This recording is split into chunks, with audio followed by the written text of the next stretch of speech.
resultados espero que bastante positivos, ¿no? Bien, voy a intentar ceñirme al tiempo que tengo asignado, utilizando esta presentación como... ¿Sí? Vale, sí, espero. La tecnología que nos puede y que nos limita. Espero unos segunditos, sí. ¿Ya? Vale, gracias. Bien, decía que voy a utilizar esta presentación como una apoyatura, sobre todo, bueno, pues para poner más énfasis en lo que son mis apreciaciones y también para utilizar una cita de autoridad que siempre viene bien, ¿no?, a la hora de, digamos, de reforzar mis argumentos, ¿no? Bueno, la tesis que defiendo es la que está aquí expuesta, el fracaso de la enseñanza secundaria, a la que se refería Paco y mi predecesor, viene fundamentalmente de hace 20 años, que ya es heredada de un sistema bastante anquilosado, y mi tesis que intentaré argumentar es que no somos solamente, digamos, los argumentos psicopedagógicos los únicos culpables de este fracaso, pero sí son parte también del problema, ¿no? Entendemos, o yo entiendo particularmente, voy a intentar brevemente argumentarlo, que un soporte psicopedagógico equivocado es el que ha provocado en definitiva la situación de marasmo y incluso de desorientación en la que nos encontramos muchos profesores, incluso todos los implicados en el sistema escolar, y no solamente, como suelo decir de forma tópica, la falta de dotaciones y carencias económicas, que también, Sabater decía ayer que una enseñanza de calidad es imposible que sea una enseñanza barata, una enseñanza cara, ni por supuesto tampoco el tópico de que somos los profesores resistentes al cambio los factores de este fracaso, ¿no?, de esta crisis, ¿no? Entonces, la siguiente afirmación sería que unos principios orientadores que en principio podrían estar bien, ¿no?, en cuanto a alumbrar o orientar la práctica docente, cuando se convierten en fetiches didácticos, en, digamos, principios totalmente absolutistas, se convierten en parte del problema, no en parte de la solución, ¿no? Es lo que yo entiendo, muchos de mis compañeros, ha ocurrido con lo que se viene llamando el constructivismo. ¿Qué es el modelo constructivista? Bueno, pues los fundamentos se remontan a Piaget y otros, digamos, clásicos, e intentan, digamos, justificar que hay que partir de los conocimientos de los alumnos y que no solamente para, digamos, aprendizajes significativos, sino también para hacer ciencia, para hacer, digamos, cultura escolar, ¿no? Y que el profesor tiene que ser prácticamente una especie de mediador en ese proceso de enseñanza-aprendizaje, ¿no?, una especie de facilitador, digamos, de conocimientos y de sapiencia, para lo cual, pues, en fin, ya lo sabéis, la mayoría, hay que empezar de los preconceptos, las ideas previas que tienen los alumnos, aplicarlos a entornos nuevos y motivadores, y con esa especie, digamos, de choque dialéctico entre lo que ellos saben y las nuevas situaciones de aprendizaje, pues entonces se produce el encendido de la bombilla y la adquisición de nuevos conocimientos. Estoy esquematizando, obviamente, pero en definitiva este modelo sería útil, menos en parte, si, insisto, no se convirtiera en la práctica en lo que es, digamos, una especie de doctrina, ¿no?, que hay que aplicar absolutamente a rajatabla. El dogmatismo de este modelo constructivista empieza, como señalo aquí en estas citas, por ejemplo,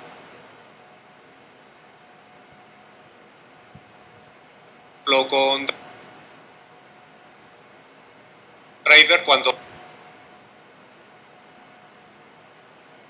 dice ya no solamente que esta es la forma de aprender,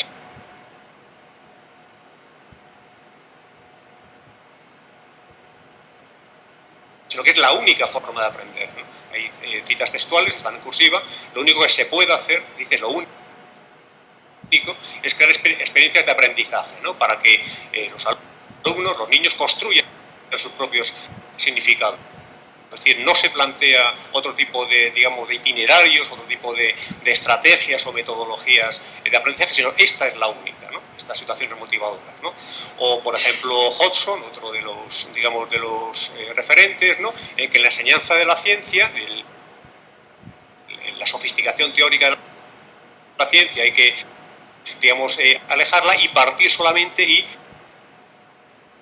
digamos, laminarla y dejarlo solamente a nivel de lo que son fenómenos, digamos, significativos para el niño, ¿no?, y que no tiene que ir más allá, que lo dice de forma tajante. Insisto que no son caricaturas, sino que esto está escrito, ¿no?, escrito por personas que están o que han estado modelando y fundamentando lo que son prácticamente pues incluso normativas que están en boletín oficial, ¿no?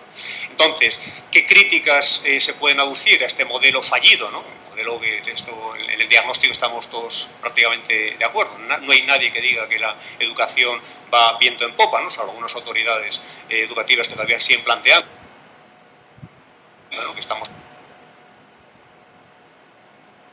la línea correcta, ¿no?, y que tenemos solamente que mejorar la educación, ¿no? Bueno, una cita de Hempel, por ejemplo, un filósofo de la ciencia natural, en el que plantea pues entonces que el aprender se restringe solamente a aprender lo que se llama ciencia escolar, ciencia familiar, o lo que podemos llamar ciencia posmoderna, es decir, ciencia absolutamente, digamos, de andar por casa, y que no significa que no implica aprender cosas realmente motivadoras y realmente imbricadas con la realidad, ¿no?, sino solamente sería pues una ciencia, pues digamos, para que sea conocida y entendida por el entorno del alumno. O Mario Bunge, otro de, digamos, de las referencias para mí absolutamente fundamentales, es mucho más drástico y plantea de forma clara, son citas textuales, que el aprendizaje por descubrimiento se convierte en una banalidad, ¿no? Esto yo voy a más de 30 años ininterrumpido dando clase y me doy cuenta de ello, ¿no? Y también se refería Paco anteriormente, ¿no? Por mucho énfasis que le demos efectivamente en que el alumno va a adquirir visiones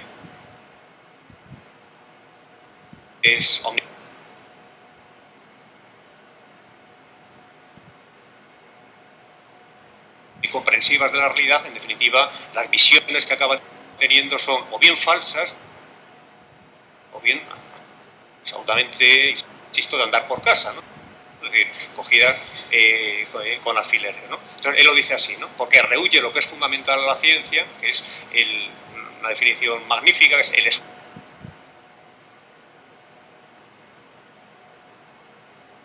esfuerzo más exitoso para comprender el mundo y comprendernos a nosotros mismos, nada más y nada menos, ¿no? Es decir, la desconexión es abismal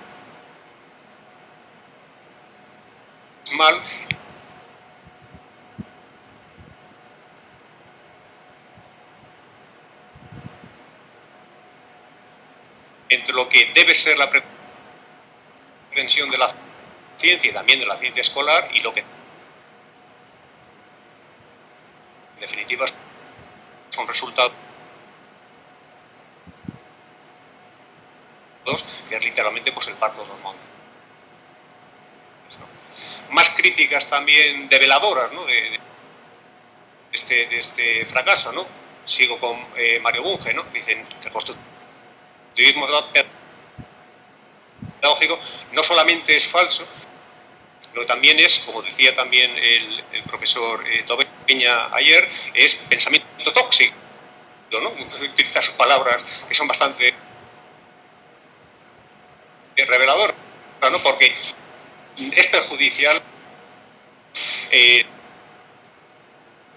porque falsea la realidad, es decir, plantea una verdad o una ciencia que es literalmente falsa, no se corresponde en definitiva con la ciencia que nos hace comprender el mundo y comprendernos mejor a nosotros mismos, ¿no?, como el mismo Bunge había referido anteriormente, ¿no? Otra también de profesor en ejercicio de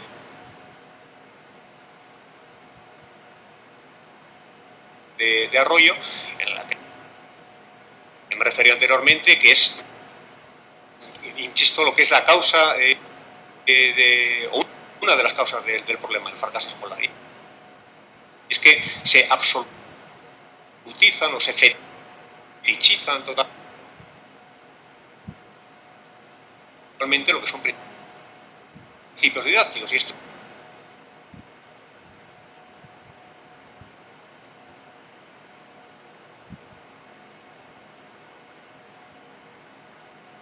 es lo peor que se puede hacer también en pedagogía. Entonces nos convertimos en doctrinarios, nos convertimos prácticamente en misioneros de una fe, ¿no? La fe de la redención pedagógica va a ser modelo constructivista, y esto es lo que algunos, pues como somos díscolos, nos negamos en definitiva a hacer este papel de intermediario, ¿no? y de manipulación, ¿no? En definitiva, convertir las prácticas inductivas, ¿no?, de aprendizaje significativos en un mero, como dice aquí, manipulación activista, ¿no?, de cacharros, de hojitas, de actividades y tal. Esto no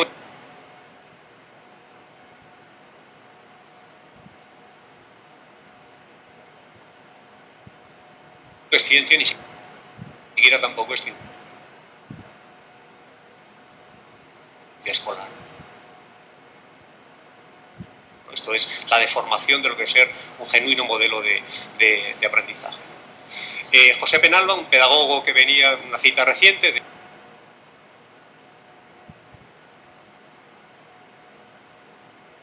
de septiembre del año pasado, una entrevista magnífica,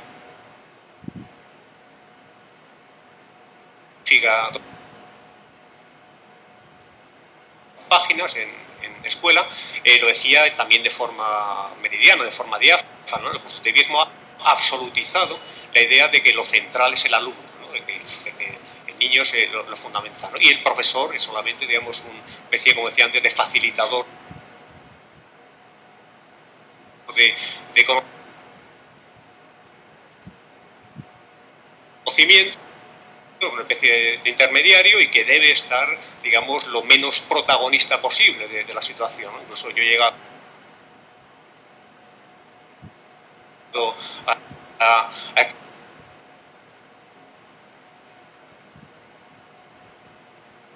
escuchar de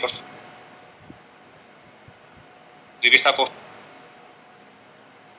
picos que no es importante incluso que el profesor sea dominador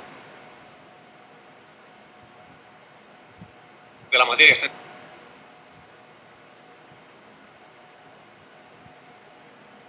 enseñando. Lo importante son, digamos, las metodologías, son los procedimientos y son las actitudes, ¿no? En fin, esto se empieza ya, visto el fracaso cosechado, a revisar, pero este tipo de lenguaje, este tipo de ideas, de pensamiento tóxico, insisto, es lo que nosotros hemos tenido, digamos, que soportar, y seguimos soportando en parte durante muchísimo tiempo, ¿no?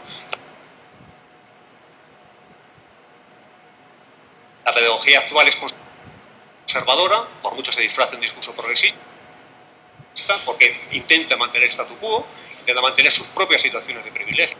En muchos casos, muchos pedagogos, en definitiva, son no ya desertores de la tiza, sino nunca han pisado una tiza, sino son efectivamente filósofos de puro gabinete, lo cual en principio no estaría mal si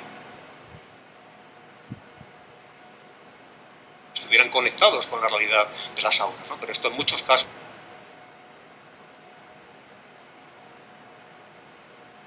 no en todos, insisto, es así, ¿no? Con lo cual, pues se convierte en una especie de, siguiendo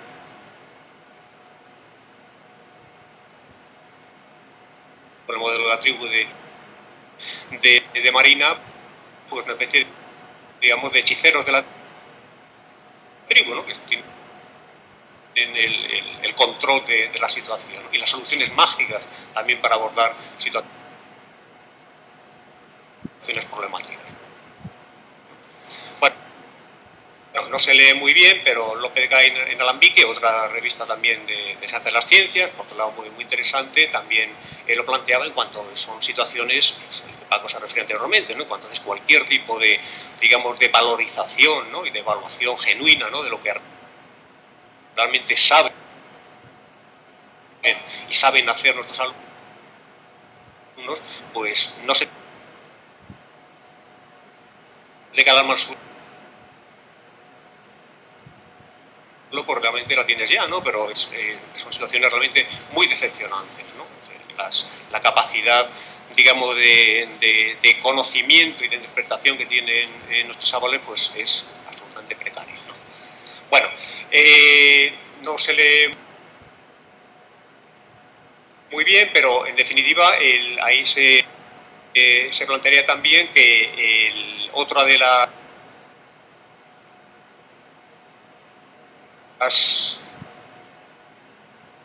fetiches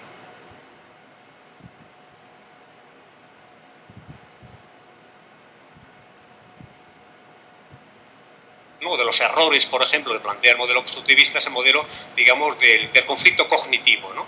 Al que se refería también criticándolo, y me referirme también a ideas de autoridad, el profesor Delgado ayer,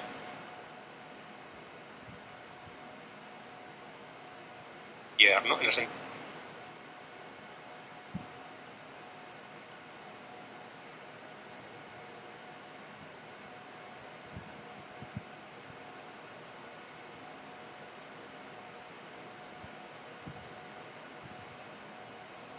de que el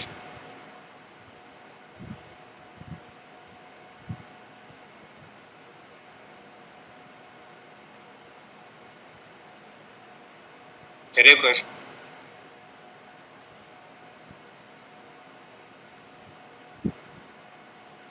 la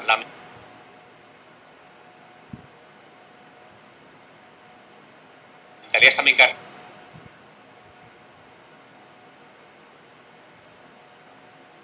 mecanicista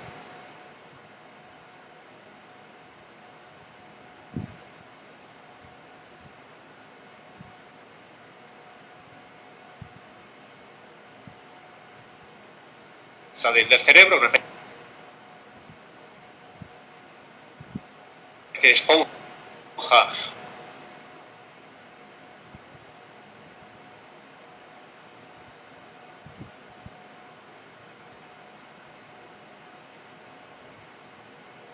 o de órgano de plastilina, entonces somos nosotros los que en definitiva podemos moldear y podemos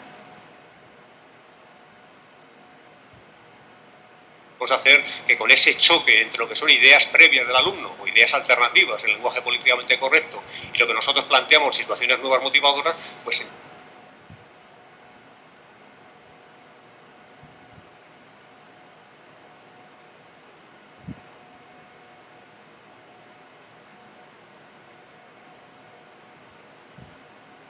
enciende la bombilla, se adquieren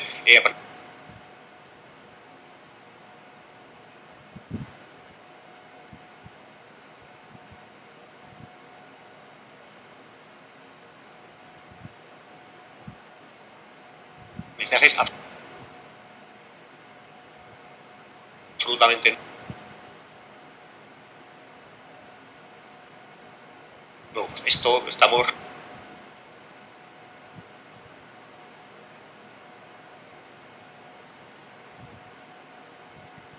absolutamente cansados de comprobar que no es cierto y que son mucho más resistentes las ideas que tienen nuestros alumnos, son muy difíciles no diga de combatir, sino de corregir o de moldear, por utilizar esta palabra, y a las pruebas nos referimos, ¿no? Es decir, yo estoy harto, por ejemplo, de explicar a mis alumnos de bachillerato y de eso la diferencia que hay entre el agujero de capa de ozono y lo que es el calentamiento global, y sin embargo ellos confunden absolutamente, por mucho que se insiste, por mucho que se les ponga incluso en situaciones reales de lo que es un efecto invernadero, lo que es en definitiva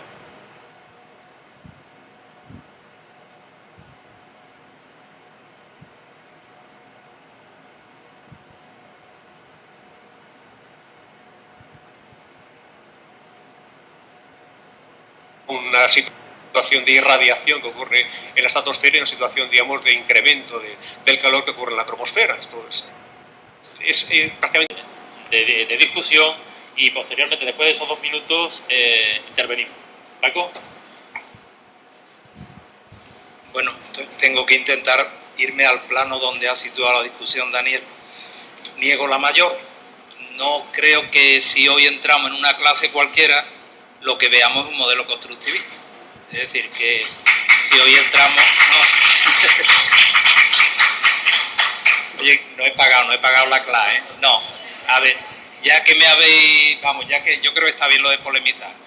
Yo creo que Daniel se ha empleado a fondo. La verdad es que yo no había interpretado, así pido disculpas, el debate como más bien argumentos a favor y en contra de una cosa, sino que yo planteé la intervención en otros términos, pero no me importa entrar al debate porque es muy interesante el debate en sí. Únicamente diré esto, yo niego la mayor, porque si entramos en una clase cualquiera al azar, yo no creo que ahí se esté dando un modelo constructivista, se está dando el modelo de siempre. Es verdad que el constructivismo se ha predicado y se ha abusado de él como modelo. Juan del Val creo que lo ha expresado de una manera muy interesante en sus análisis al decir que el constructivismo no es una forma de enseñar, el constructivismo es una teoría que intenta explicarnos cómo se aprende. Y si sacamos consecuencias de cómo se aprende, podemos sacar algunas ilustraciones también. Claro, por otra parte resulta que esto ha sido también una lucha gremial por el poder entre psicólogos y pedagogos, incluso entre escuelas de psicólogos, porque tampoco vamos a situar a Juan del Val en la misma escuela o en la misma línea que César Colo, que Jesús Palacio, ¿no? Entonces yo creo que aquí hay muchas cosas mezcladas y que mistifican muchísimo todo esto, pero únicamente querría decir es que todo lo que se le atribuye que está ocurriendo por culpa del constructivismo, yo por ahora me resisto a creer que es que se esté dando un modelo constructivista, que yo podría incluso entrar a decir todo lo que ha dicho Daniel contra el constructivismo, podemos empezar, aunque no solo con argumentos de Bunge, por favor, podríamos empezar a discutirlo, ¿no? Pero creo que no, que lo que se da en las aulas es un intento de sobrevivir.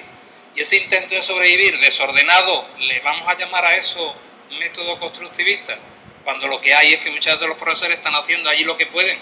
No están aplicando un método constructivista, está intentando explicar el libro y como no funciona, hacen lo que puede. ¿Eso es constructivismo? Quiero decir que esto es para polemizar, ¿no, Daniel? Con amistad. Para polemizar esto es lo primero que yo diría.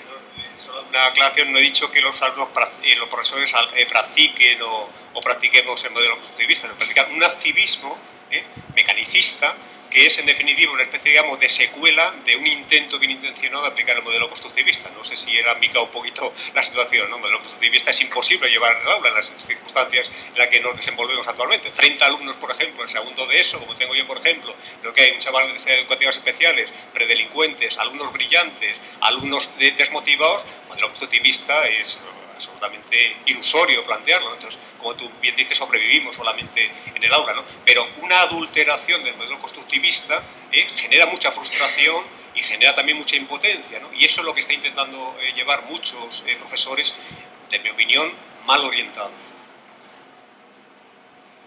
Muy bien. Al fondo. Perdona, van a ir pasando el micro para... Has hablado de que el modelo constructivista no está funcionando, de que la legislación insiste continuamente, pero yo quería abundar a lo que ha dicho el otro ponente. No estoy de acuerdo en que la legislación busque un modelo constructivista. La mayoría de la legislación que encontramos es un preámbulo constructivista y unos temarios del siglo XIX. Nos dan muchas lecciones de equidad, de todo en preámbulos y cuando vienen los anexos con los temarios, seguimos en la misma. Yo abundo en esa idea. No creo que el modelo constructivista se haya ni siquiera ensayado a nivel general en el sistema educativo. Gracias.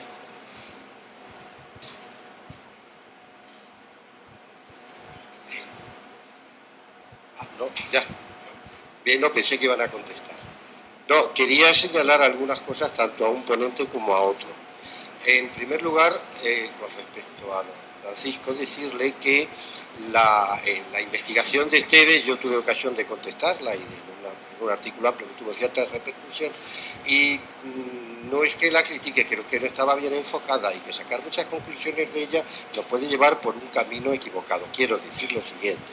En primer lugar, la historia de presentarles preguntas a personas que hace mucho tiempo que han dejado esos estudios sin decirles qué se va a hacer después y sin saber las consecuencias que van a tener.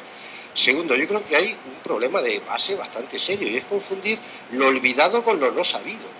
Si a mí ahora me preguntan por la fórmula concreta de la ecuación de segundo grado, yo no la sé, pero si me dejan 5 minutos soy capaz de reconstruir rápidamente ese conocimiento, cosa que sería completamente imposible a las personas que no tuviesen ese conocimiento.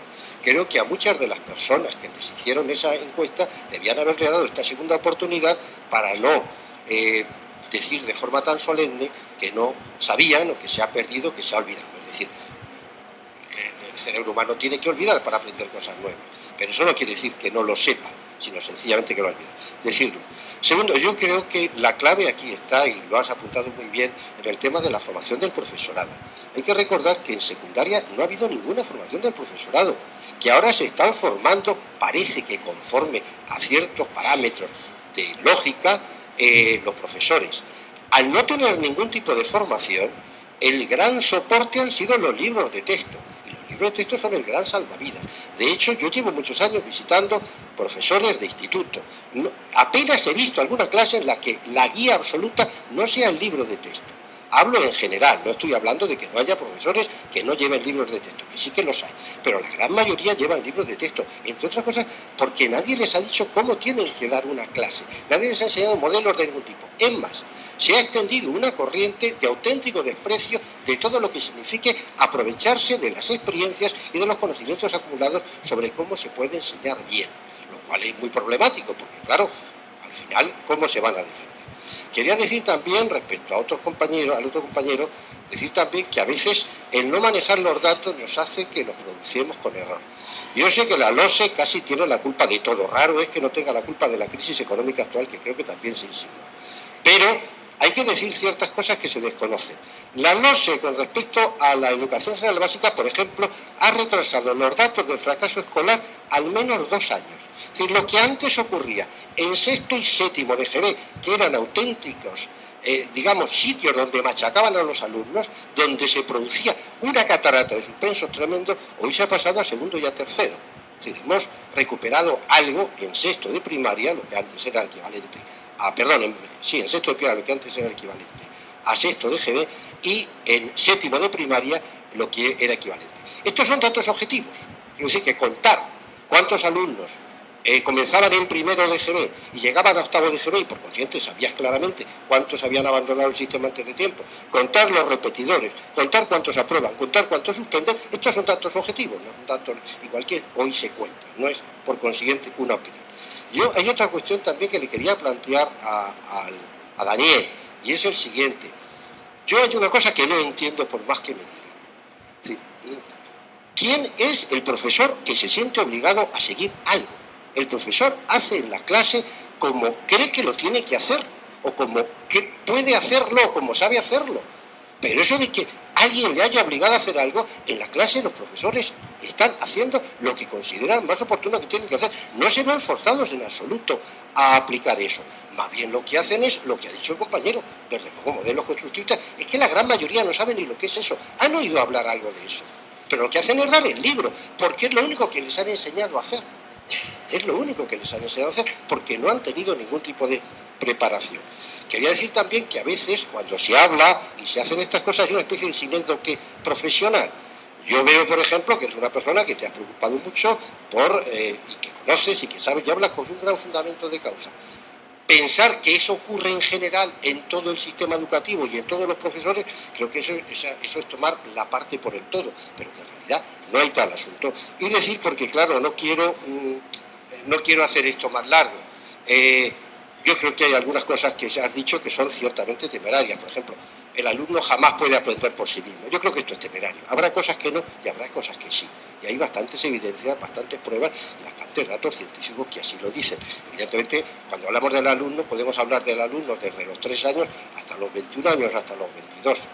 Yo creo porque esto conviene un poco que lo vayamos matizando y que también va a depender de la calidad que tenga.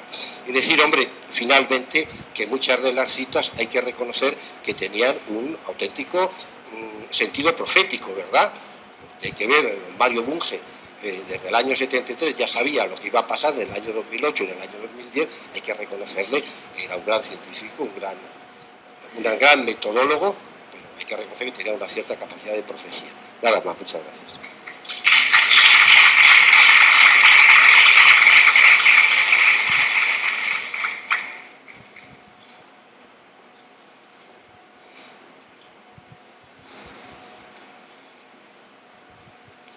Buenos días a todos.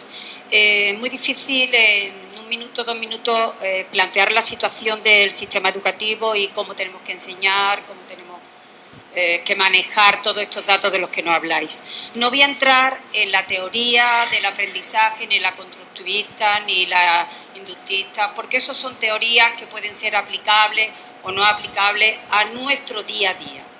Yo me pregunto, efectivamente yo me he sentido identificada cómo es ese tipo de aprendizaje de mecánico, que como dice nuestro compañero, es muy probable que luego nos dé un poquito de tiempo para asimilar ese aprendizaje y enseguida puede que lo contestemos. Pero efectivamente no ha sido el mejor aprendizaje que hemos tenido nosotros, las personas de nuestra edad, ¿no? Sí que es verdad que yo veo que el sistema educativo tiene que cambiar, pero tiene que cambiar porque la sociedad ha cambiado y nuestro modo de enseñar, nuestra metodología, tiene que cambiar por fuerza. Pero ¿quiénes son las personas que nos van a decir de una vez cómo tenemos que enseñar?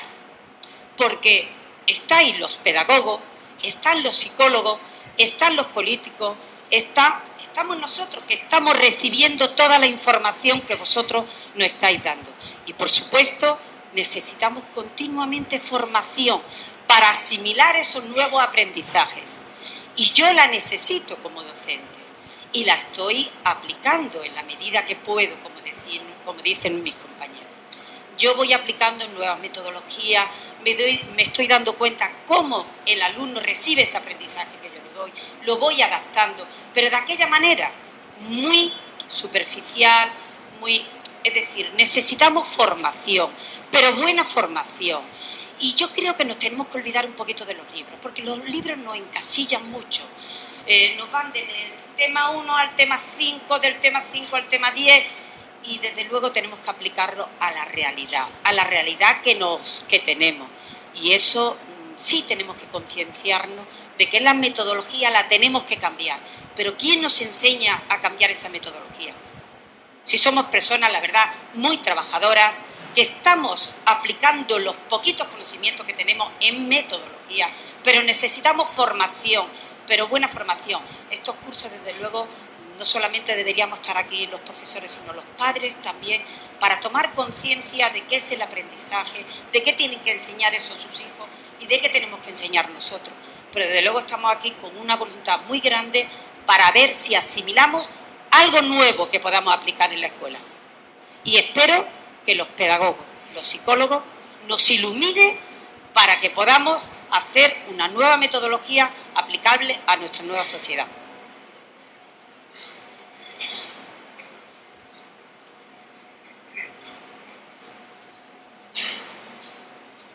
Hola, buenos días.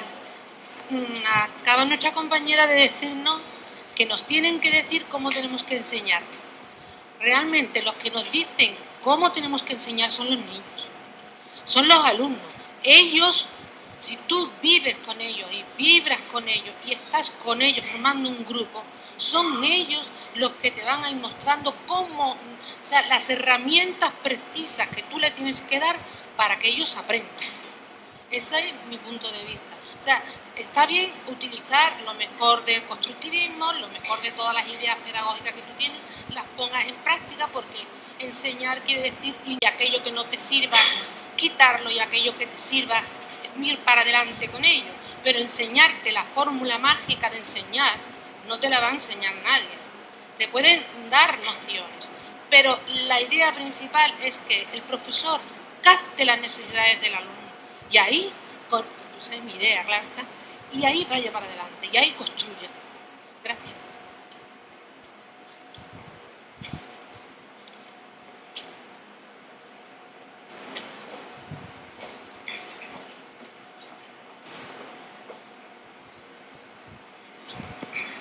Me gustaría haceros a los dos una pregunta.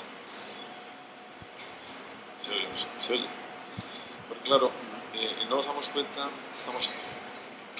Sí, estáis hablando de la LOCSE y de una cosa que fue un poco un disparate, que era incluir en una ley orgánica de educación métodos pedagógicos, que no es el sitio para hacerlo, eso hay que hacerlo en otro sitio, de manera que eso era un disparate con independencia de cuál fuera el método. Pero ahora, a la chita callando, estamos legalmente y en la práctica, en toda Europa, haciendo un cambio pedagógico de gran magnitud del que se habla muy poco, que es que hemos establecido en toda la Unión Europea un sistema de competencias como núcleo de todo el sistema educativo. De manera que ahora el sistema de competencias es un sistema muy complejo, es un sistema que exige una pedagogía distinta, que aquí en España se incluyó en la ley de educación, pero sin embargo manteniendo una separación de asignaturas y una separación de programas que prácticamente era la que había antes. Y ahora estamos en una situación un poco rara porque tenemos un modelo educativo distinto, un modelo pedagógico distinto, pero en los poderes antiguos, con lo cual supongo yo que acabará por desaparecer por obsolescencia. Me gustaría saber qué es lo que opináis acerca de si introduce algunos cambios a lo que estáis hablando, el tema de enseñanza por competencias. Y luego, respecto a lo que decía Daniel, yo creo que es que ahí se han confundido dos cosas. Yo, como tengo mucho más años que vosotros, asistí con Piaget al nacimiento del constructivismo. Cuando estaba hablando, claro, en el proceso del aprendizaje hay 4 etapas. Una es la etapa de motivación, otra es la etapa de comprensión de lo que se va a aprender, otra es el aprendizaje puro y duro, que exige repeticiones, exige cosas, y cuarto, el poder expresar lo que se ha aprendido, que es lo que a Francisco le preocupa. Entonces, el problema constructivista era, en primer lugar, cuando se estaba hablando de que había que producir la disonancia cognitiva y esas cosas, es porque Piaget decía que la marcha del conocimiento es un proceso de equilibración, desequilibración y reequilibración a un nivel más alto. Entonces, era puramente, esa es la dinámica del conocimiento. Entonces, si queremos motivar, hay que recuperar, hay que reconstruir, hay que suscitar en el niño un procedimiento parecido a eso, pero solo para la motivación. Después, respecto de la comprensión, vino el aprendizaje significativo, sobre todo el de Ausubel, que era, bueno, para que las gentes comprendan algo, tienen que comprenderlo con los instrumentos que tienen. Y si no tienen los instrumentos para cogerlo, pues no van. De manera que era decir, para coger una cosa nueva hay que aprovechar los tentáculos viejos que tienen. Y era únicamente para la comprensión. Luego vino lo que decía Daniel, que es, hombre, uniendo las dos cosas se puede hacer una especie de motivación de descubrir, de comprender las cosas mediante el descubrimiento. Eso era estupendo como motivación. Era inaplicable porque si un niño tiene que descubrir la tabla de multiplicar, se pasa dos cursos enteros en aprender la tabla de multiplicar, de manera que no funciona. Lo que yo creo que donde nos hemos perdido es que nadie se ha dedicado a tomarse en serio de que el momento del aprendizaje viene después de la comprensión y que nuestros alumnos comprenden mucho y aprenden poco. Porque el problema y la experiencia que tenemos de respecto de la aplicación de las nuevas tecnologías a la escuela han incidido en este mismo problema. Sirven para motivar, sirven para comprender, pero precisamente por su brillantez no sirven para los procesos de retención del aprendido. Vuelven a servir otra vez para la expresión, porque necesitan la expresión, pero estamos ahí con una franja negra, que es cómo conseguimos que lo que han comprendido realmente se lo aprendan. Y ahí yo creo que es que el aspecto constructivista no entendía, ahí no tenía nada que decir, porque se terminaba en la motivación y en la comprensión. Y lo otro ya no, lo otro ya es otro asunto. Pero aparte de esto, sí me gustaría saber qué opináis sobre el tema de las competencias. Sí, bueno, pues intentando rápidamente, bueno, me parece muy sugerente todas las intervenciones y ahora pues uno dice, si tuviéramos muchísimo tiempo, con un café ya aquí, por supuesto, ¿no?, para poder seguir hablando. Primero, agradecer al compañero del fondo que ha hecho sus matices. Mira, en descargo de José Manuel Esteve, te leo lo siguiente, dice, en las conclusiones de su investigación, la tasa de olvido impide utilizar en la vida cotidiana una buena parte de los contenidos aprendidos en años anteriores, si bien suponemos, como tú has dicho, ¿no?, que aquellos que los aprendieron de forma significativa no tendrán grandes dificultades para actualizarlos. Bueno, quizá en las prisas con que yo he utilizado las conclusiones de Esteve, se ha entendido que Esteve decía que la gente no aprendía nada. No, él matiza mucho de que se han aprendido cosas, pero que luego se olvidan, que hay una gran carga de información. Es decir, hay muchos matices y yo recomiendo su libro o alguno de sus artículos, se llama igual, que se llama Un examen a la cultura escolar, ¿verdad? Así que gracias por eso. Luego, quería también, ha hecho una referencia muy interesante a la cuestión, digamos, a la formación del profesorado. Yo quería reivindicar la potencialidad, digamos, de la perspectiva epistemológica, porque es verdad que los profesores no nos formamos, sobre todo los de secundaria no nos hemos formado, todos hemos aprendido luego en la práctica. Ahora está este máster que es también tan polémico y que en la universidad pues provoca ese típico movimiento de reparto de tarta y tal, pero otra vez no comprendemos que estamos jugando con una cosa muy seria, que es la formación del profesorado. Pero voy a la cuestión epistemológica. Se hacen las carreras completas y a lo mejor no ha habido una reflexión epistemológica en toda la carrera. Y ahí sí me voy a agarrar a Bunge, que no me gusta mucho citarlo, pero ahora recordaba una cosa que se llama algo así como Carta a una joven profesora de matemática o algo así, que es una cosa que está por ahí en alguno de los libros de Bunge, y le decía, fórmate bien en tu especialidad porque eso te dará oportunidad de reflexionar bien sobre el resto del conocimiento, ¿no? Es una reflexión muy interesante de las muchas que tiene Mario Bunge, ¿no? Me refiero a que hacemos las carreras y no hay reflexión sobre el tipo de conocimiento que manejamos. Y esa reflexión sobre el tipo de conocimiento es una base imprescindible para poder luego manejar el conocimiento desde el punto de vista didáctico. Si no sabemos ni siquiera el paradigma de conocimiento que estamos manejando, si no sabemos la codificación o los significados que tiene el conocimiento, difícilmente vamos a poder ser manejadores de conocimiento con nuestros alumnos. Por lo tanto, por supuesto que reivindico una fuerte formación en el conocimiento de referencia, pero desde esa perspectiva meta que supone reflexionar sobre el mismo. Morén, que es otro de las personas que yo creo que debemos prestarle mucha atención, ha reivindicado fuertemente, como sabéis, esa idea del diezmo epistemológico, es decir, que en toda la formación universitaria, en todas las carreras, no solo la dedicada a la enseñanza, debiera haber un 10% de créditos y de tiempo dedicado a la reflexión epistemológica e histórica sobre las disciplinas en que la gente se forma. Porque eso es lo que le da perspectiva de entender mejor el conocimiento. Ese paso es el que nos falta muchas veces a los profesores para luego poder dar otro paso más, vamos a decir, en el ámbito didáctico, ¿verdad? Y rápidamente bueno, creo que también ha salido aquí la idea si el alumno aprende por sí mismo y tal. Ahora me refiero un poquito también a lo que Daniel dijo antes. Yo creo que muchas veces hay confusión con la idea del constructivismo que se identifica con aprendizaje por descubrimiento. Yo creo que el aprendizaje por descubrimiento es un asunto y el constructivismo es una teoría, como ya hemos dicho, que interpreta el aprendizaje y eso es otro asunto. Pero incluso una metodología basada en el constructivismo yo creo que no tendría nada que ver forzosamente con una metodología de descubrimiento espontáneo. El descubrimiento espontáneo tiene unos límites, por favor, tiene unos techos. Los alumnos, como una compañera ha dicho, los alumnos pueden aprender espontáneamente una serie de cosas poniéndolo ante la materia, ante el objeto en un contexto, pero hay otras cosas que no la va a aprender nunca, como ahora ha dicho José Antonio, ¿verdad? Es decir, que la idea, interpreto yo, ¿no? Ni siquiera una buena interpretación del constructivismo no es reducirlo a la idea de aprendizaje por descubrimiento, ¿eh?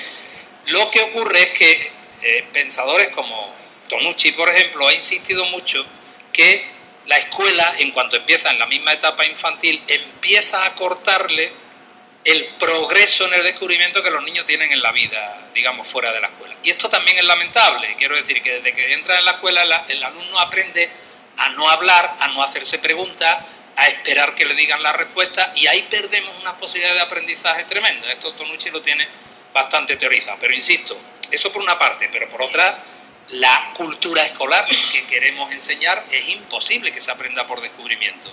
Ahora, una cosa sería por descubrimiento, otra cosa sería por construcción o por co-construcción entre los agentes implicados, y ahí nos tendríamos que meter ya en otra cosa. Y por fin, bueno, se ha hecho referencia al punto de vista de los padres, que me parece muy interesante, respondiendo a José Antonio lo que ha hecho de las competencias.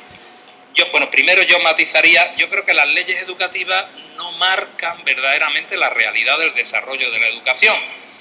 Los estudios sobre, bueno, nuestra experiencia misma nos lo dice, pero también los estudios sobre la cultura escolar y todas estas cosas nos están demostrando que las cosas perviven mucho más allá de las leyes y, por supuesto, mucho más allá de las leyes educativas. Por lo tanto, la cultura escolar dominante yo creo que viene extendiéndose desde el siglo XIX con sus tentáculos, se ha renovado un poquito, pero la cultura escolar actual es sensiblemente parecida a la del siglo XIX, es sensiblemente parecida, en mi opinión, ¿no?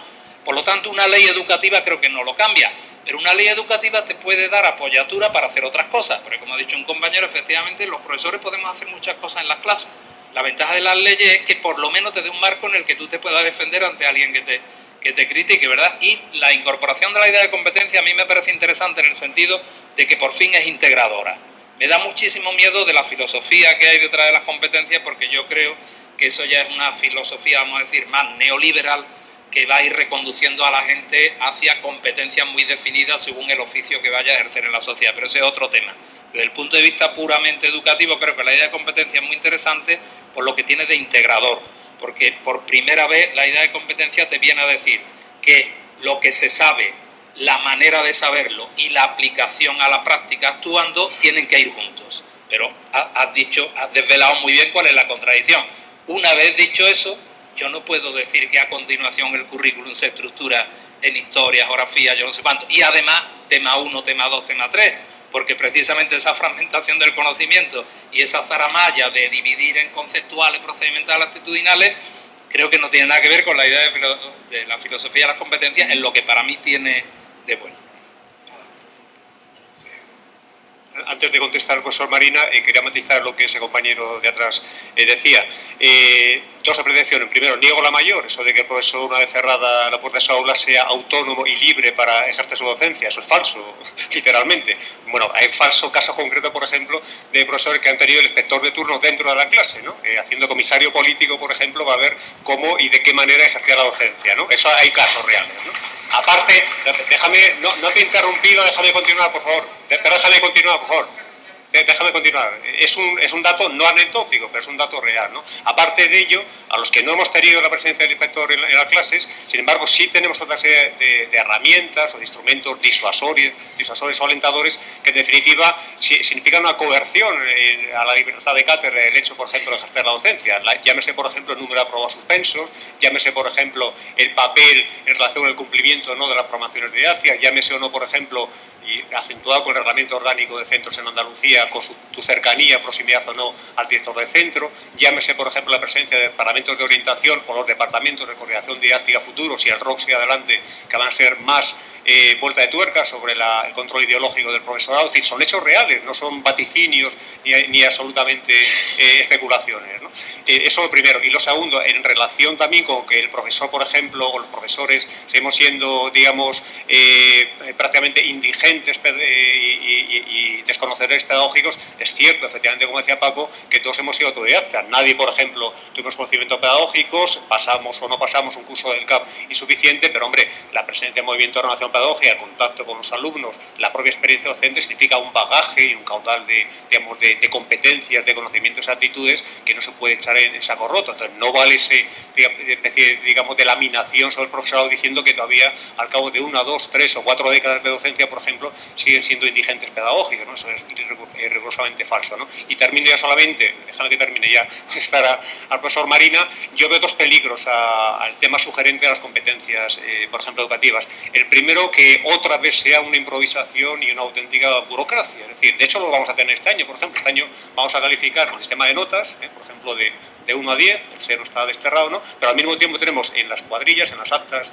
los programas de informática Seneca, unos sistemas en el que vamos a evaluar, por ejemplo, sus competencias básicas, que se van a hacer de forma absolutamente arbitraria, ¿no? Porque en definitiva, como se ha dicho, están los aprendizajes distribuidos, clasificados por áreas de conocimiento y por asignatura, para entendernos y tal, por temas, en definitiva, unidades didácticas, y sin embargo se nos pide que paralelamente, por ejemplo, hablamos por competencias, se va a hacer de forma improvisada, burocrática y en definitiva, pues algo parecido también al sistema ya desterrado de evaluar por conceptos, procedimientos, actitudes, que también se introdujo y también se desterró. Es decir, volvemos otra vez a seguir con la ocurrencia, con la improvisación y, en definitiva, con la burocracia, ¿no? Y el otro tema que también ha insinuado Paco, también lo veo muy claro, sobre todo en el espacio universitario de educación superior, y es que las competencias básicas, en definitiva, sean unas competencias ligadas directamente al sistema económico, al sistema del capitalismo, digamos, postindustrial en el que estamos, ¿no? Entonces, lo que se evalúe y se dirija ya, no solamente desde la universidad, que se está haciendo ya, en definitiva,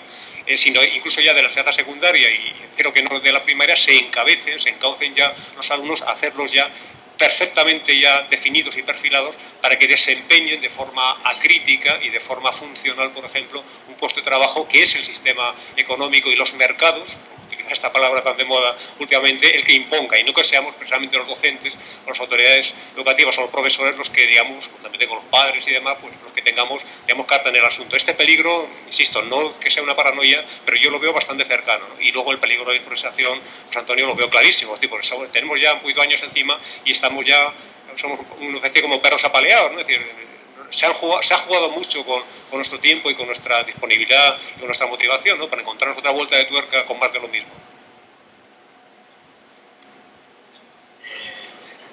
Jaime, por alusiones, y otro compañero. No, muy brevemente. Por aquí había una compañera que había levantado la mano, ¿no? Cerramos con este turno de palabras, ¿vale? Sí. ¿Dos? Muy brevemente, yo en ningún momento he dicho nada de laminar a los profesores. He dicho que la falta de formación de los profesores, que es absolutamente evidente porque no han tenido ninguna formación. Una. Es verdad que luego ha sido muy meritorio lo que hayan podido hacer. Es lo que explica la gran preeminencia de los libros de texto. Eso ha sido lo que yo he dicho. No he dicho otra cosa. Quiero decir que no es bueno que se pongan en boca de otras personas palabras que no ha dicho para a continuación replicarlas. En segundo lugar, lo que yo he querido señalar, lo que quiero decir es que, por ejemplo, claro, naturalmente que cuando ha habido denuncias sobre la actuación del profesor ha tenido que ir el inspector a una clase, evidentemente. Yo lo que digo es que diga exactamente cuántos miles de profesores hay dando clases todos los días y cuántas veces ha ocurrido eso, para que pongamos la cosa en su auténtica magnitud. Claro que ha habido, como ha habido algunas denuncias de profesores pedófilos, y eso no es decir en absoluto que todos los profesores sean pedófilos o que ustedes se puedan sentir, digamos, amenazados porque van a ir a investigarlos. A ver si ustedes, por el amor de Dios, vamos a ver si ponemos las cosas en su auténtica magnitud. Y en tercer lugar, sinceramente creo que cuando ustedes se enfrentan a las clases, y afortunadamente son bastante libres, con todas las limitaciones que tienen los demás, pero bastante libres. Desde luego yo no sé que el director, ni que las notas, nadie les exige que tengan que alcanzar unos porcentajes de aprobados, nadie en absoluto, nadie. ¿A quién se le ha dicho algo porque no se haya alcanzado un porcentaje de aprobados? ¿A quién? ¿A quién se le ha hecho? Mire, se le ha podido hacer cosas a profesores por problemas disciplinarios graves, porque haya aprobado más o menos, porque haya cumplido o no haya cumplido la programación, por todas estas cosas en absoluto. Y luego, claro, los elementos coercitivos que puedan suponer la legislación que todavía no ha salido adelante, pues ya me contará usted. Nada más.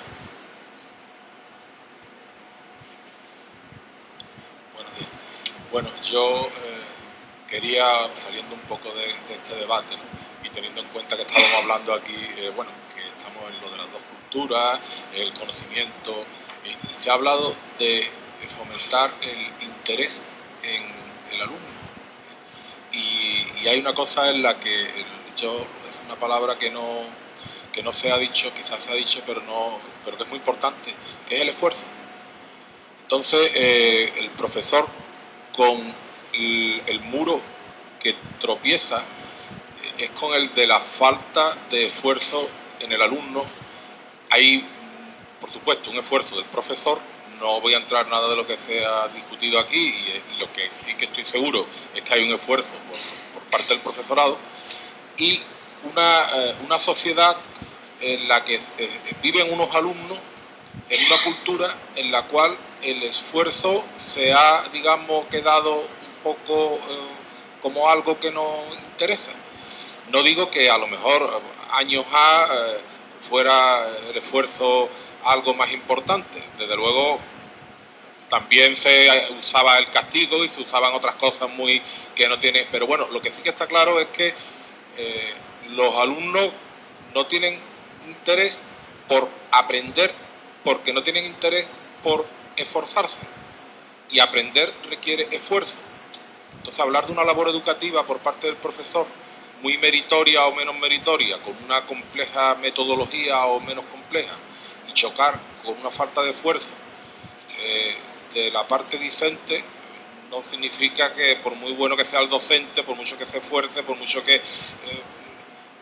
si no hay una sociedad en la cual se valore a la persona que se esfuerza, o por lo menos se diga, pero no se valore en la realidad, y ese alumno además sea consciente de que se puede obtener el éxito sin el esfuerzo, o por lo menos él lo cree. Entonces yo quisiera que alguien aquí, bueno, pues tocara un poco ese tema también, porque por mucho que se hable de motivación, si el motivado tiene otras motivaciones que le dicen que no es importante esforzarse. Gracias. Bien, dos últimas palabras para intervenir y con ello terminamos, ¿vale? Por aquí delante.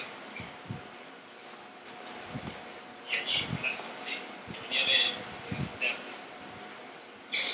Deja por aquí, la y bien, hacemos 3 intervenciones y cerramos uno de... Yo quería comentar que me ha parecido muy interesante el debate, pero me ha parecido muy centrado en por qué los alumnos... hay que ponerse delante, ¿vale?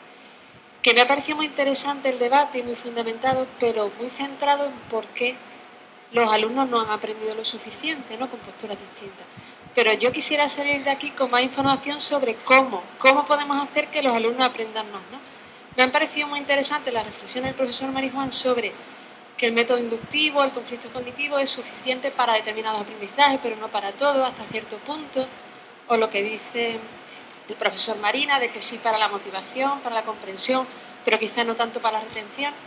Y lo que quisiera entonces es que hubiera algún tipo de reflexión sobre eso, sobre cuáles son vuestras propuestas para que, no solo porque no han aprendido, sino qué podemos hacer para que aprendan más. ¿No? Podemos dejar para la tercera jornada.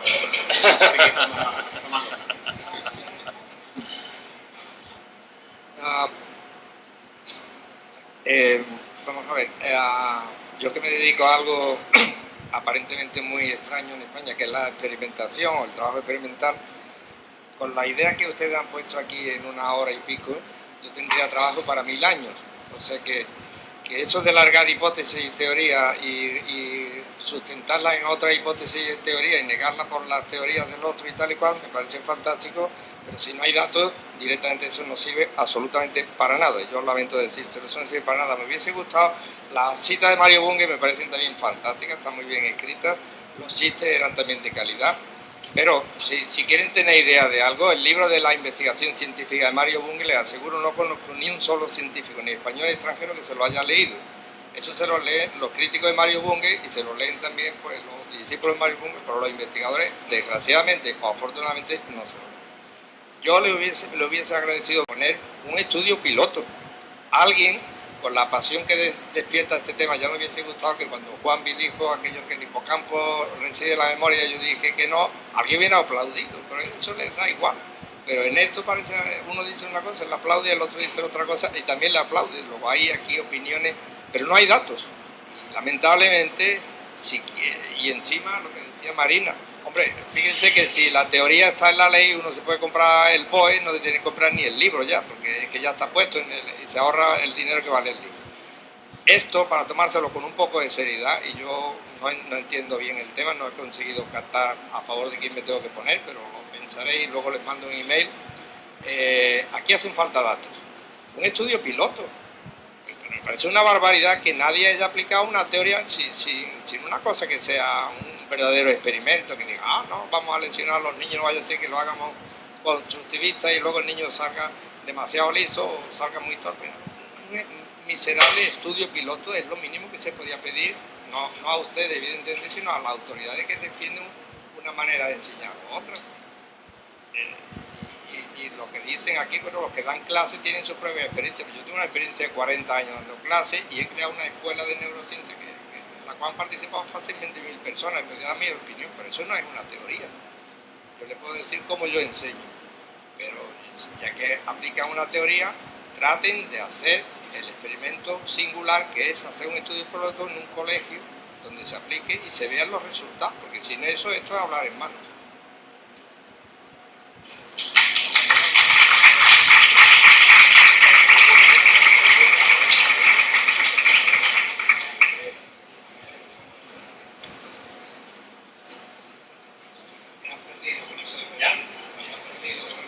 buenos días. Yo quería saber si ¿Te puede acercar el micro, por favor? Buenos días. Yo quería hacer una pregunta. ¿Qué opinas sobre la formación continua y el contenido de la formación continua al profesorado? Teniendo en cuenta que la educación no es lo mismo que la formación y que el aprendizaje es individual. No todo el mundo aprende de la misma manera ni tiene la misma capacidad de aprendizaje. Entonces quería saber un poco vuestra opinión, porque falta temario pedagógico al profesorado, falta temario en técnicas de motivación, falta temario de gestión y manejo de situaciones de estrés, faltan muchas cosas que son aplicables y se aplican con gran éxito en las empresas. Entonces, desde el punto de vista formativo general, si en una empresa somos capaces de manejar a personas adultas, a niños son gente con mucho más maleable y con una capacidad de aprendizaje muchísimo más amplia que un adulto. ¿Qué opinión les merece esto?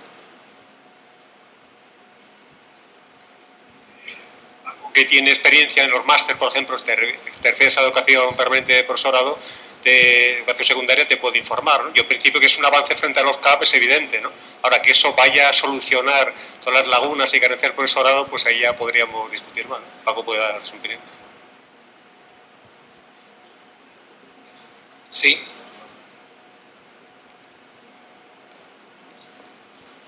Que hay una palabra más. Sí. ¿Qué hago? ¿Contesto entonces o espero?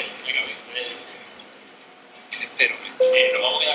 No, es únicamente, yo he estado 5 años participando en un curso piloto de formación inicial muy ambicioso en Madrid, que desapareció porque a nadie le interesaba.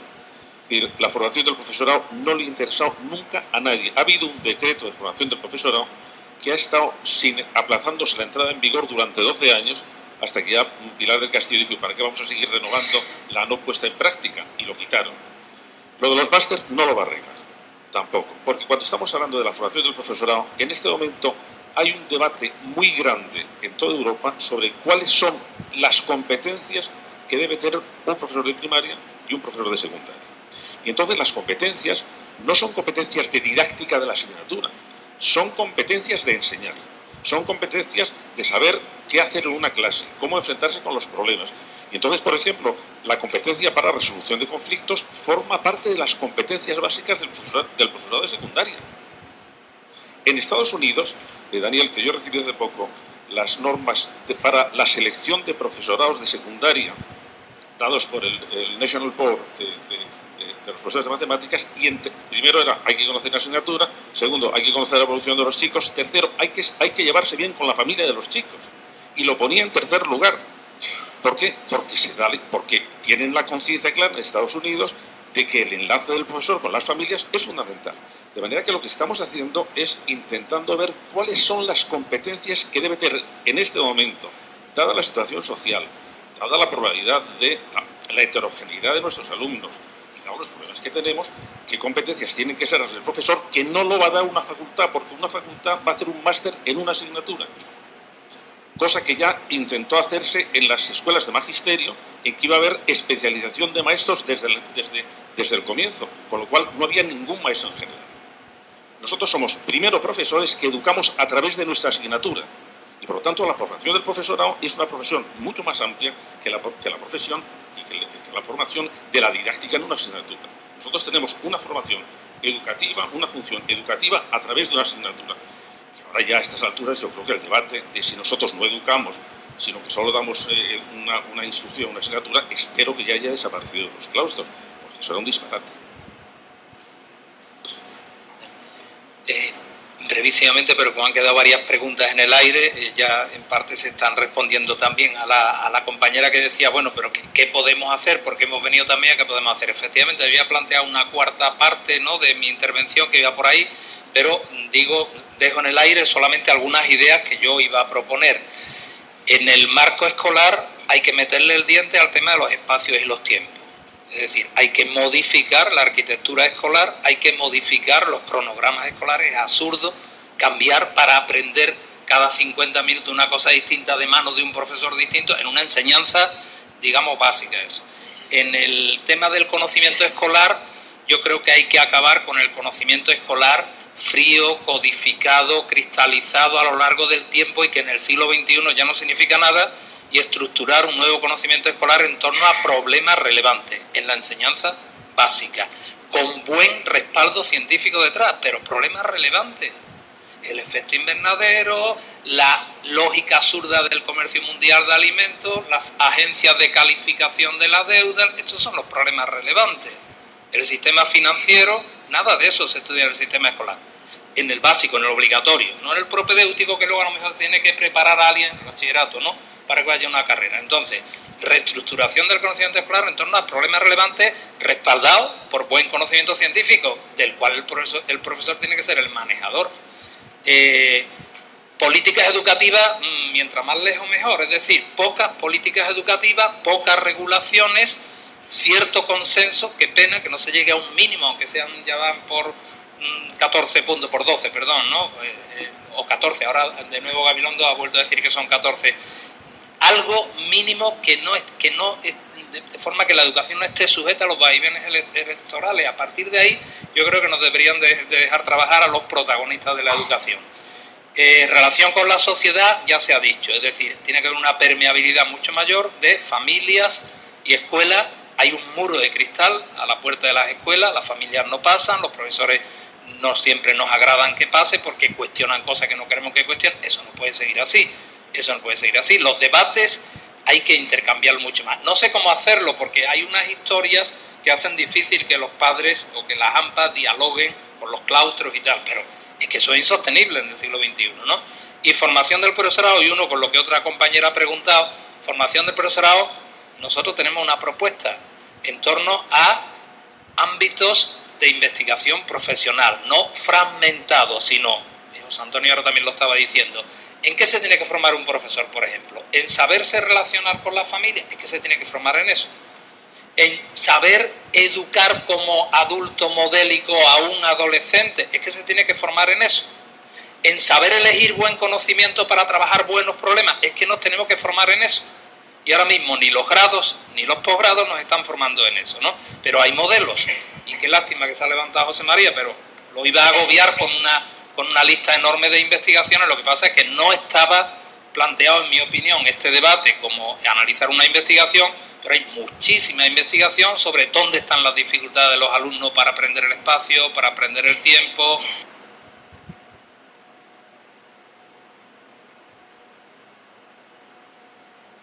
¿Dónde están las condicionantes del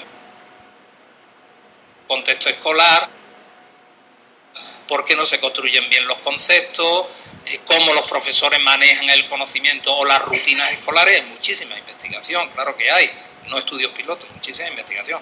Pero bueno, lo que sí me gustaría dejar aquí en voz alta es que la hay, luego se lo diré. Muy bien, pues muchas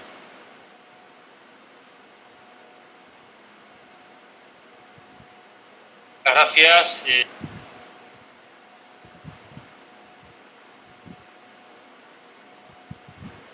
Nos hemos pasado de tiempo. Yo creo que hemos estado motivados e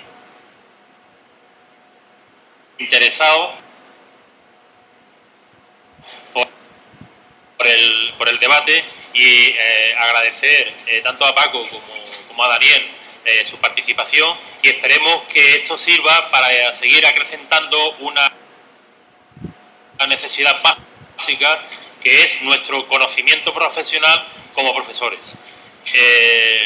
Sin más, agradecer también la participación de todos en el debate y pasamos directamente al descanso. Muchas gracias.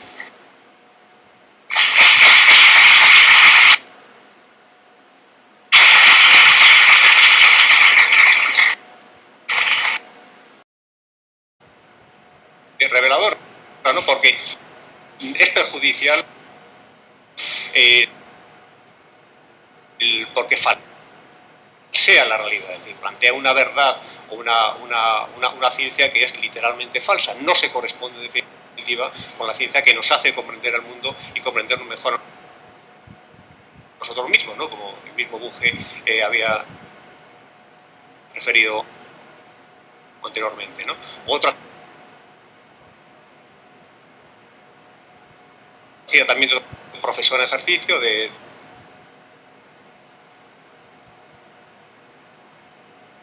de Arroyo, en la que me refería anteriormente, que es, insisto, lo que es la causa o una de las causas del problema del fracaso escolar. Es que se absolutizan o se fetichizan totalmente lo que son principios didácticos, y esto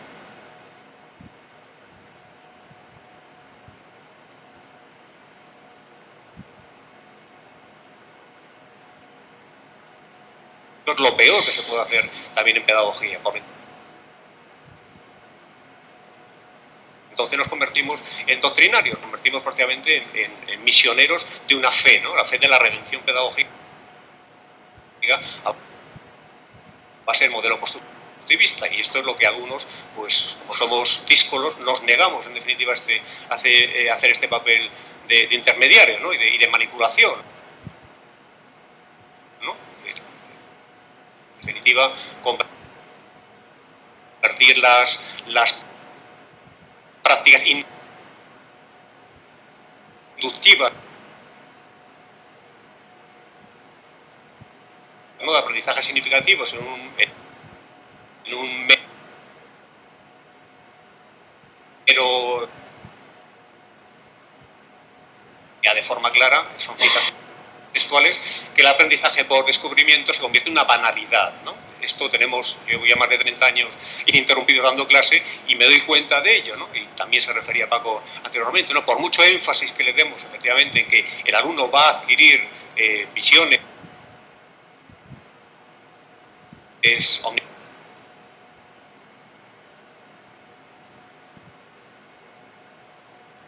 y comprensivas de la realidad, en definitiva, las visiones que acaban teniendo son o bien falsas o bien absolutamente, insisto, de andar por casa, ¿no? Es decir, cogidas con alfileres, ¿no? Entonces, él lo dice así, ¿no? Porque rehúye lo que es fundamental a la ciencia, que es una definición magnífica, que es el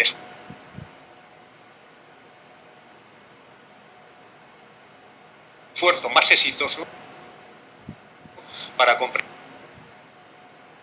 al mundo y comprendernos a nosotros mismos, nada más y nada menos, ¿no? Es decir, la desconexión es abismal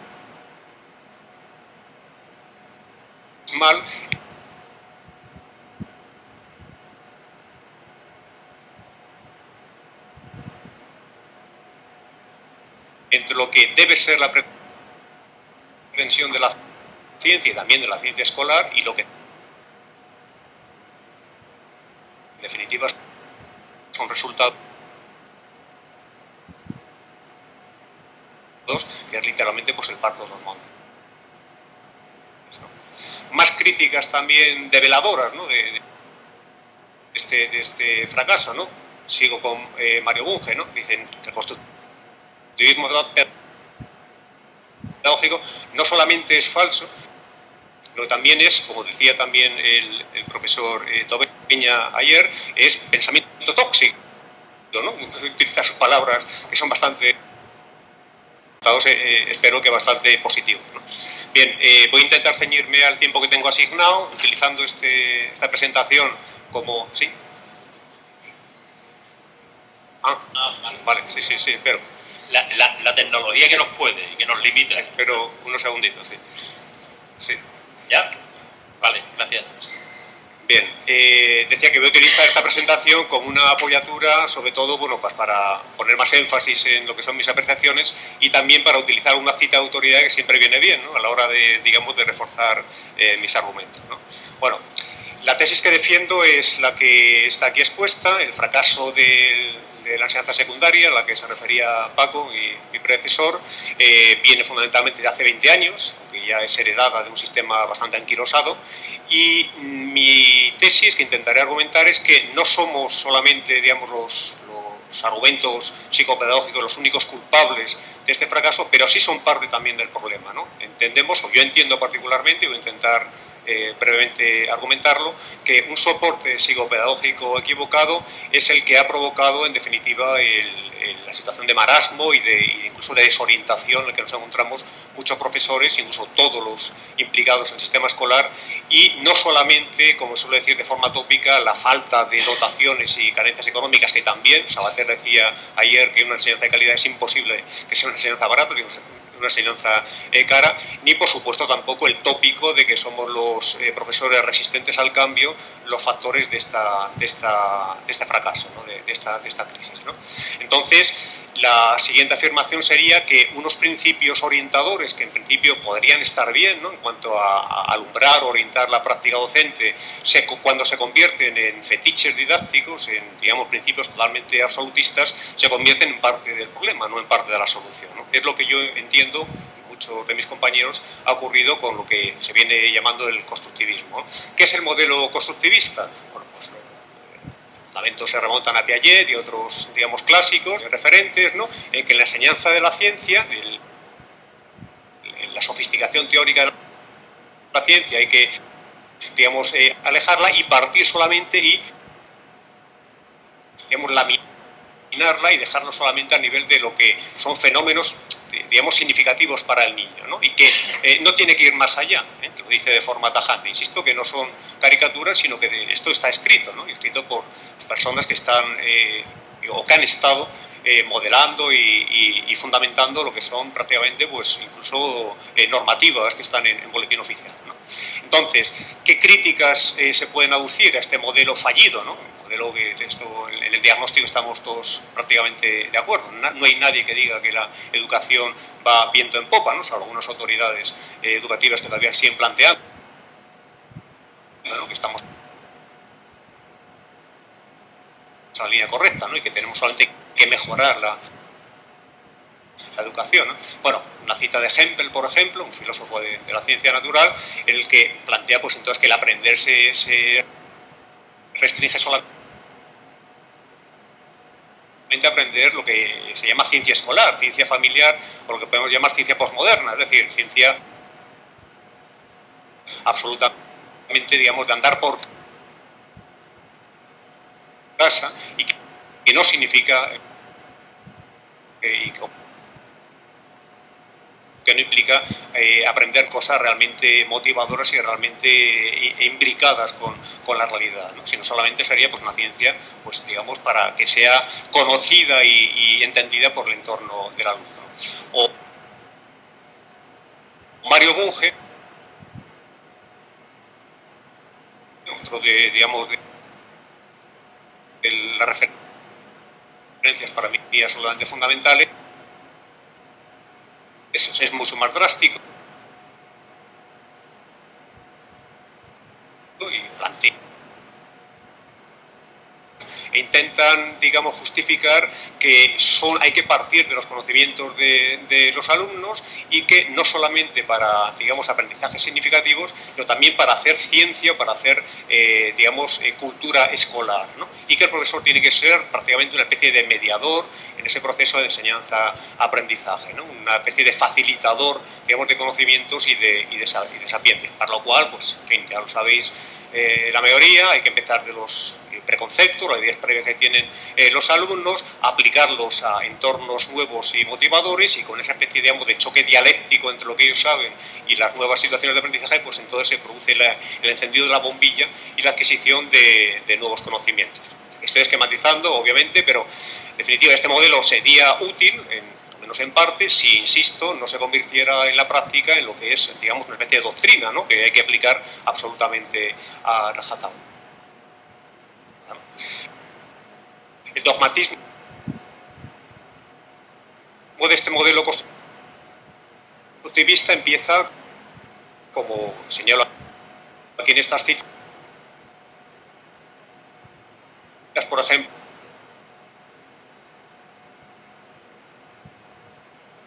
con Driver, cuando dice ya no solamente que esta es la forma de aprender,